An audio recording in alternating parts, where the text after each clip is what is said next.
Welcome to another edition of Weekend Roundup, where we call your attention to some stories you might have missed. Brian, what have you got to start us off?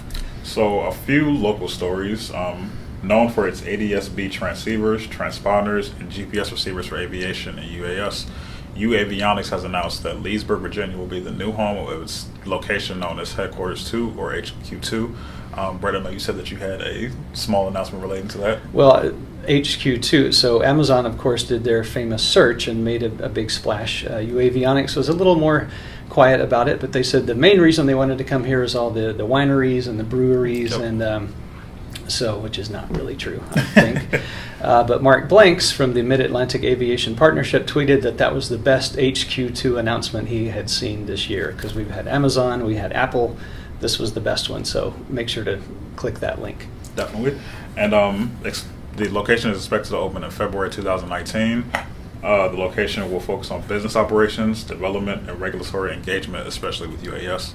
Additionally, Local Motors has announced that it is opening a second fleet challenge for its autonomous vehicles known as the Olli shuttles. And that will be in the greater Washington, D.C. area, so Maryland, Virginia, as well as D.C. And the challenge will run through February 6, 2019, and the selected location will get a fleet of autonomous shuttles to operate for approximately 3 months. Yeah, that'll be fun. Very. And some similar news to that, a company called Postmates, they work on deliveries via an app. They've now created their own delivery robots, which will sort of cover that last mile delivery. But the interesting thing with that is they're also teamed with Ford and Walmart to work on deliveries using automated vehicles. So now they might have both automated vehicles and robots bringing you your stuff, not in time for the holidays this year, but maybe soon. And one more fun item for the weekend. This weekend, the Denver Broncos will face the Cleveland Browns in the NFL. And the Broncos are introducing a beer dispensing Bud Light bot at the stadium during the game tomorrow. So a mechanical arm will serve beer from a machine that fills plastic cups from the bottom using a special cut and magnet. So when you get your beer tomorrow at the game, it's going to be getting from a robotic arm. I'm going to be more impressed when it's coming up through the aisle, like, get your beer, like flinging it at you. Throwing peanuts too. Maybe that'll come later.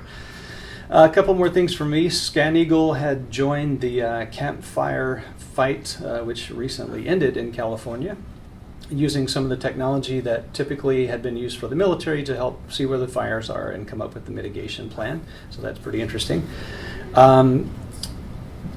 Recently, there was a case where a Southwestern Airlines aircraft had to turn around because someone had left a human heart, in the baggage area. It was intended for a transplant, but they didn't know who it was for, so they had to turn the flight around. But companies are now working at using drones for organ delivery, so that sort of thing wouldn't happen. They wouldn't have to wait on commercial flights to bring a much-needed organ to a patient. And last but not least, AUVSI is doing some programming at the upcoming World of Concrete Expo, which is in January in Las Vegas. So we have a link to where I talk with Lindsay Voss, who heads up our programming, talk about that a little bit just to give you a preview. So that's what we got for you this week, and we'll see you next week.